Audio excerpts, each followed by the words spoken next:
오늘의 주제 집입니다. 부동산이 아니고 우리가 머물고 있는 이 집. 이 집이 뭐 날로 발전하고 있다는 거는 다들 공감하실 겁니다.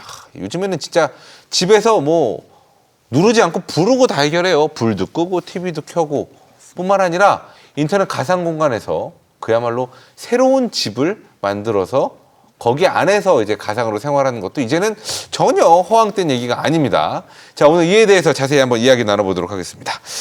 자, 먼저 IoT, 이제 스마트홈에 대해서 좀 이야기 나눠볼 텐데, 요거 진짜 이제 굉장히 많은 분들이 사용하고 있습니다. 네. 저희 집에서는 이제 짱구야라고 부르거든요. 네. 집집마다 다 달라요. 네. 혹시 어떻게 박사님 댁에서는? 저는 근데 아직 본격적으로 이렇게 사용하지는 않고 있습니다. 일부 스마트홈을 좀 쓰고 있기는 한데 네. 본격적으로 이제 컨트롤러를 넣어서 이렇게 구축해서 전체적으로 구축하고 있지는 않거든요. 그 한마디로 안 쓰고 있으시다? 아니 안 쓰고 있는 건 아니고요. 이거 그 에트리 원장님 보셔도 되는 겁니까? 이거 담당 팀장님 보셔도 되는 거예요? 아니 저희 집에 TV 없는 거랑 똑같잖아요. 예? 근데 저 이유가 있습니다. 이유는 저희 뒤에 잠깐 다시 말씀을 드리도록 하겠습니다. 알겠습니다. 예. 이거 일단은 굉장히 충격적이에요. 난 IoT를 만들지만 쓰진 않겠다. 그게 아니라 감정 그게 안 쓰는 게 아닙니다. 안 쓰는 게 아니고 요소에 쓰고 있는데 전반적인 시스템을 구축하고 있지는 않다는 얘기죠. 어떤 느낌이냐면 약간 그 라섹 수술하러 안과에 갔는데 의사 선생님이 안경을 쓰고 있는 느낌이에요. 예? 이거 이 부분 원장님 보시면 저 혼날 것 같은 좀 그만할게요. 알겠습니다. 일반 가정하고 스마트홈하고 차이가 어떤 건지 한번 좀 보시면은 네네. 일반 집에서는 그동안에 그 스마트홈이 적용되지 않은 일반 집에서는 내가 뭔가 기기를 작동시키려고 할 때 일단 가서 스위치를 눌러야 되잖아요. 좀 다른 거죠. 일반 가정에서는 그전에 이제 아빠가 애들을 시키셨죠. 야, 그렇죠. 뭐 좀 갖고 와봐. 얘야, 이거 좀 갖고 와봐. 이거를 예. 다른 친구가 해주고 있죠 지금. 그렇죠. 네네. 예. 하지만 이제 스마트홈 환경이 되면은 이게 서로 통신 기능이 생기지 않습니까? 통신이라는 거는 이게 서로 이제 대화를 한다는 얘기거든요. 대화를 한다는 거는 상대방의 정보를 내가 받아올 수도 있지만 내 정보를 상대방에게 줄 수도 있고 아들을 시키는 것처럼 내가 상대방에 뭔가 시킬 수도 있는 거예요. 아들을 시켜버리는 아빠가 됐네. 그렇기 때문에 이제 내가 딱 집에 들어가서 TV를 딱 켰을 때 TV가 TV만 켜지는 게 아니고 TV가 이제 세탁기한테 뭔가 일을 시킬 수도 있는 거죠.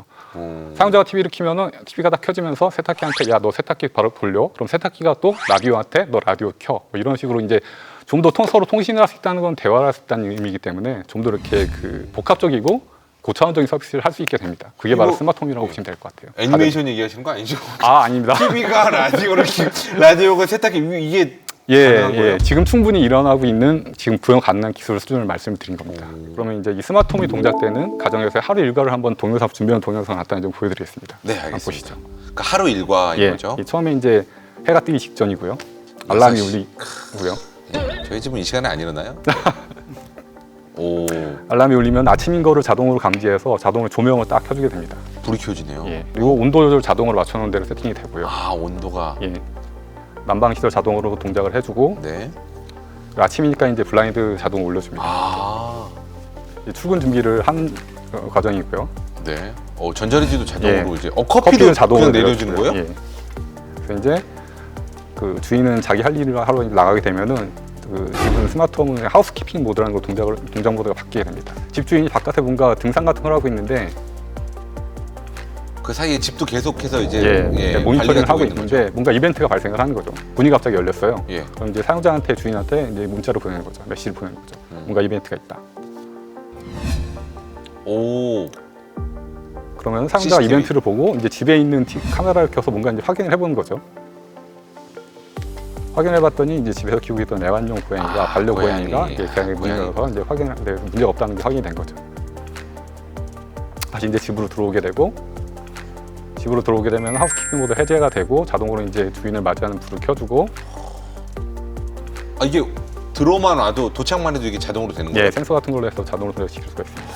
여기까지가 이제 현재 스마트홈 기술 이 정도 다 구현이 된다는 얘기고요. 지금 기술로? 그렇죠. 야, 일단은 기술에 놀래기 전에 집이 좋아서 일단 저도 저걸 보면서 저기 너무 살고 싶다. 저도 저런 집을 하고 싶다. 잠깐 했어요. 솔직히 우리 다 같은 마음이시군요. 일단은 뭐 그 불 켜지는 거에 놀라기 전에 평소에 좀 놀라고 복층에 놀라고 인테리어에 놀라고 나서 그 다음에 이제 과학 기술이 뭔가 하나하나가 딱 켜져가고 내가 뭔가를 말을 하지 않아도 다 된다는 게 너무 신기하네요. 네, 지금 네. 말을 해야 된다고 생각했는데 사실 저거는 저렇게 자동으로 조건에 맞춰서 동작시킬 수도 있고요. 말로 동작시킬 수도 있고 방법은 여러 가지가 있다고 보실 수 있습니다. 예, 그럼 이제 앞으로 어떤 기술이 스마트홈에 적용돼서 어떻게 발전이 되나 할까? 전 크게 한 3가지 정도로 생각을 하고 있는데요. 첫 번째가 이제 아무래도 요즘 많이 화두가 되고 있는 인공지능 기술, 머신러닝 기술이 스마트홈과 결합이 될 때 어떤 식으로 변화가 될까? 좀 전에는 사용자가 그 조건을 다 명시를 해야 되겠지만 이제 머신러닝 결합이 되면 사물이 자율적으로 상황을 판단을 할 수가 있습니다. 네. 그리고 똑같이 또 이제 고양이가 말썽을 일으키는데요. 어유 이거 예. 이건 뭐 뭐라 할 수도 없고 고양이 아유. 저렇게 되면 집에 있는 로봇 청소기가 예. 상황을 자동으로 판단을 해서 뭔가 이렇게 치워야 될 게 있다고 판단을 하면은 자동적으로 환경을 인식을 해서 자율적으로 청소를 할 수도 있고요. 집에 돌아오면 또 그 인터폰이 사람의 얼굴을 파악을 해서 네. 자동으로 문을 열어줄 수도 있습니다. 아. 머신러닝 기술이 결합되면은 저렇게 많은 편리한 자율적으로 그 스마트 환경이 동작을 해서 사용자한테 뭔가 편의성을 가져다 주는 그런 환경으로 발전할 수 있을 것 같습니다.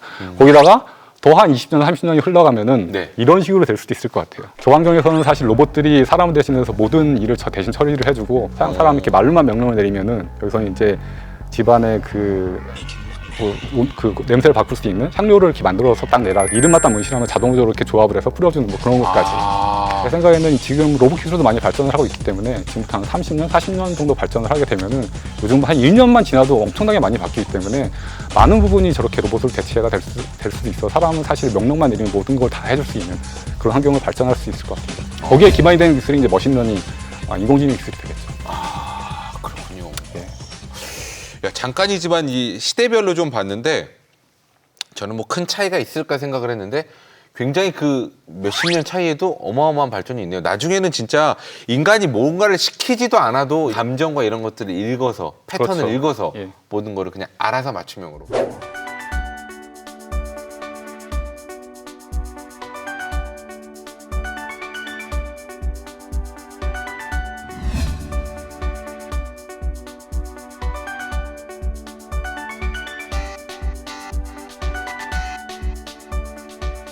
두 번째는 그 가정의 환경에 대한 것인데 지금까지 스마트홈이라고 하면은 우리가 사실 가정에서 하는 일이 좀 뻔하지 않습니까? 가정은 집에 들어가서 씻고 먹고 쉬는 그런 곳. 예. 그런데 앞으로는 그 가정이 그 단순한 가정의 환경에서 벗어나서 어떤 다른 서비스가 들어올 수 있는 그런 복합적인 환경이 될 거라고 생각을 합니다. 그래서 말씀드리고 싶은 거는 헬스케어하고 교육 쪽인데 헬스케어는 요즘 저희 우리나라도 그렇고 되게 그 고령화가 문제가 많이 되지 않습니까? 첫 번째 이제 낙상 방지 같은 거. 저희도 이제 어머님이 좀 나이가 많으셔서 최근에 넘어지신 적이 있는데 노인분들이 굉장히 낙상이 위험한 게 굉장히 위험해요. 낙상이. 골절이 생기면 이게 뼈가 잘 안 붙기 때문에 굉장히 위험하다 하더라고요. 예, 예. 화장실 이런 데 특히나 위험하잖아요. 그래서 이제 집안에 센서를 설치해 놓으면은 이렇게 어르신분들이 돌아다니는 걸 계속 파악을 하고 있다가 예. 낙상이 일어나면은 바로 이제 연결돼 있는 그 보호자라든지 아니면 의사한테 바로 연락이 가도록 돼 있습니다. 아, 그러니까 바로바로 조치할 수 있도록. 예. 일단은 그렇죠. 안 넘어지는 게 사실 최선인데 넘어졌을 때 빨리 조치하는 게 굉장히 좋은 거죠. 예, 예. 예. 또 하나 말씀드리고 싶은 거는 가정이 이렇게 어떤 그 병원의 전초기지 역할을 하는 그런 기술 역할도 하고 할 수 있겠지만 요즘 뭐 그 직전에 코로나 이슈 많이 있었잖아요. 코로나 때 이제 다 학교를 못 가니까 집에서 이제 원격 수업을 하고 기술적인 환경은 어느 정도 다 갖춰져 있기 때문에 집에서도 수업을 하는데 아무런 문제가 없습니다. 이제는 우리가 원격 회의도 그렇고 수업도 예, 그렇고 여기에는 이제 어느 정도 익숙해진 것 같아요. 비대면이 지금 상당히 많이 활성화가 된 상황이죠. 미국 같은 경우도 거의 뭐 대면보다는 비대면으로 이렇게 개발자들하고 대화하고 개발하고 이런 식으로 하는 경우가 굉장히 많다고 알고 있습니다. 저는 개인적인 의견으로는 사실 교육이라는 거는 그 직접 지식을 습득하고 이런 것 중요하지만 사실 그 다른 학생들하고 만나서 이렇게 사회적인 어떤 교감을 가지고 사회성을 익히는 것도 굉장히 중요하다고 생각을 하거든요. 그럼요. 그래서 사실 교육은 이게 기술적으로 가능하긴 하지만 직접 가서 이렇게 애들하고 같이 부딪히면서 하는 게 더 좋은 선택이 아닐까 생각을 하고 있습니다. 그 만드신 걸 안 쓰시겠다? 아니, 자꾸 그런 식으로 좀 거기에 올라가시는데. 딱 일맥상통하는데요? 아니, 그게 내가 만들긴 했는데 별로다. 아니, 그건 아니고요. 커밍아웃 하신 건가요 지금? 아닙니다. 예. 예, 지금 어디를 보고 얘기해야 되나? 예.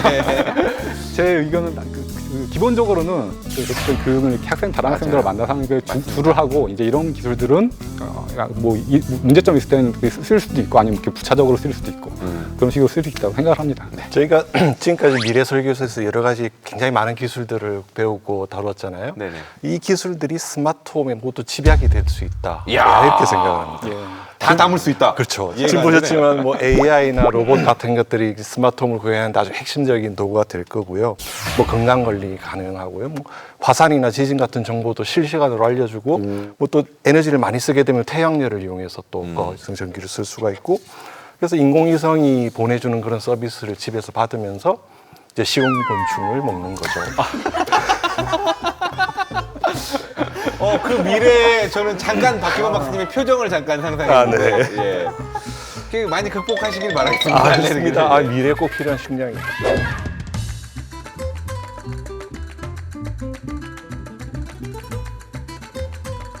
그래서 이렇게 이제 스마트홈이라면서 우리 모든 기술들이 모여드는 그런 하나의 플랫폼으로서 기능을 할 것이다라는 말씀드리고요.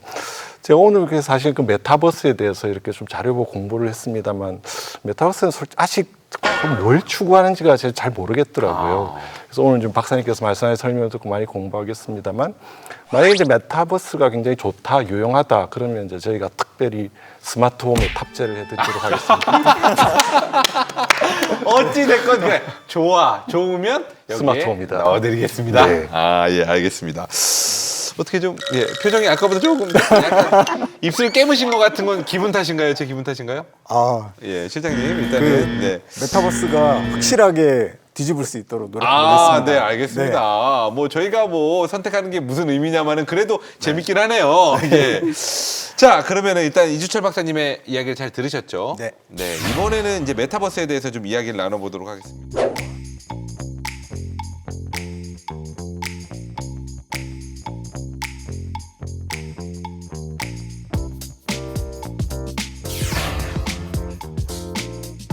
일단 설명을 드리면 메타버스에서 메타는 뭔가를 초월한다는 뜻이고요. 버스는 세계를 뜻하는 겁니다. 그러니까 뭔가를 초월한 세계라는 뜻이고요.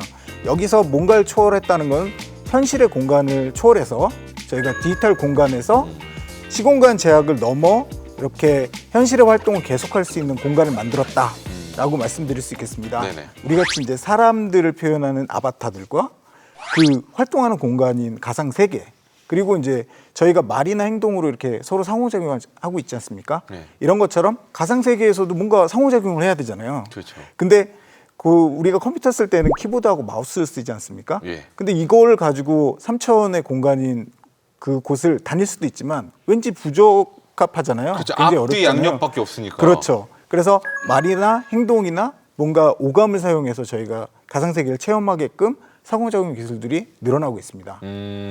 가장 그 대표적인 게 가상 현실이 되겠습니다. 예. 예를 들어 방송 같은 경우에도 많이 쓰시게 됩니다. 버추얼 스튜디오나 이렇게 맞아요. 버추얼 프로덕션 하는데 보면 버추얼 월에다가 이렇게 놓고 연기를 하시잖아요. 바로 앞에 있습니다. 지금 문 밖에 있습니다. 아, 저희. 네, 예. 네, 맞습니다. 그렇게 하면 사실 그 로케이션을 안 가도 되거든요. 예. 그래서 굉장히 그 산업적으로는 효율성이 높고요. 실제로 주택 같은 경우는 그 실제로 집을 짓기 전에 예. 가상의 모델하우스를 만들고 주변을 돌아다녀 본다든지 전망은 어떻게 되는지 이런 것들을 미리 테스트하고 주택을 구매하거나 뭔가 인테리어를 바꿀 수 있기 때문에 굉장히 효과적이죠. 맞아. VR로 해가지고 보는 게 있어요. 들어가는 것처럼 시각별로 이렇게 따라가면서. 맞습니다. 예. 실제로 집이 만들어지고 나서 인테리어를 고치게 되면 환경 오염도 굉장히 심하고 문제가 많지 않습니까? 이런 것들을 가상현실 한 방이면 해결할 수 있습니다. 네. 그렇군요.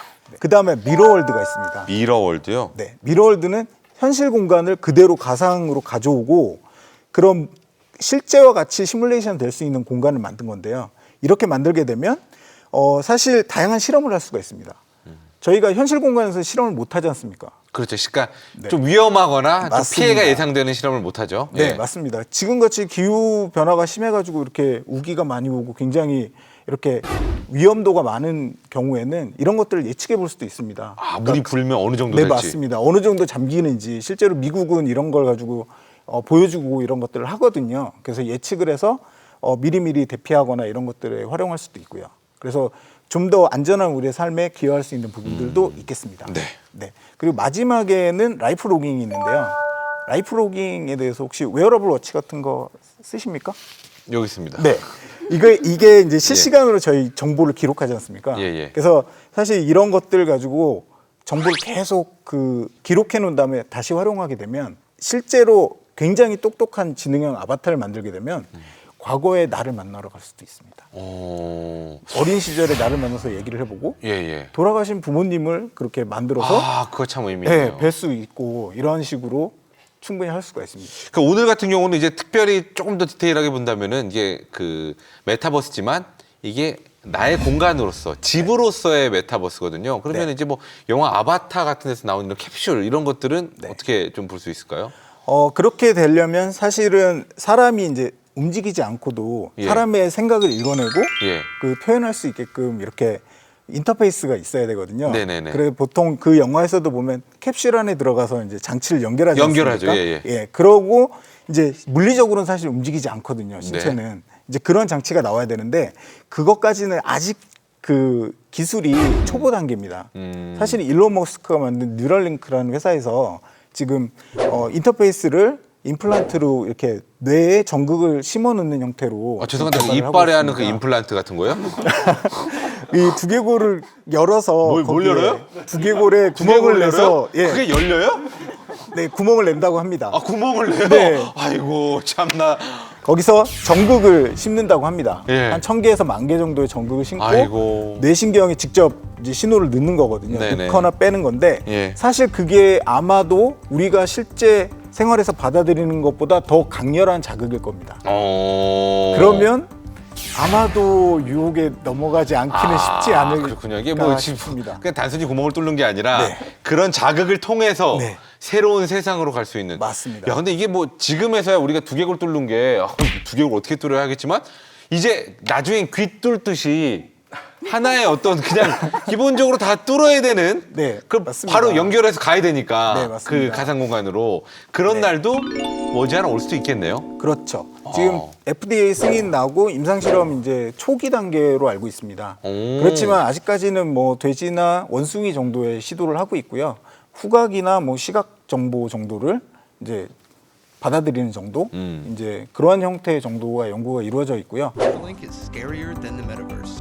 Imagine having a technology where you put a chip in your brain. Signaling their thoughts, the painter monkey demonstrated on April 21st how to play a video game with the help of a brain-computer interface chip implanted into its brain. Neuralink chip is implanted. In order to communicate with the brain, the link chip is about 1 inch wide by 3 inch tall and has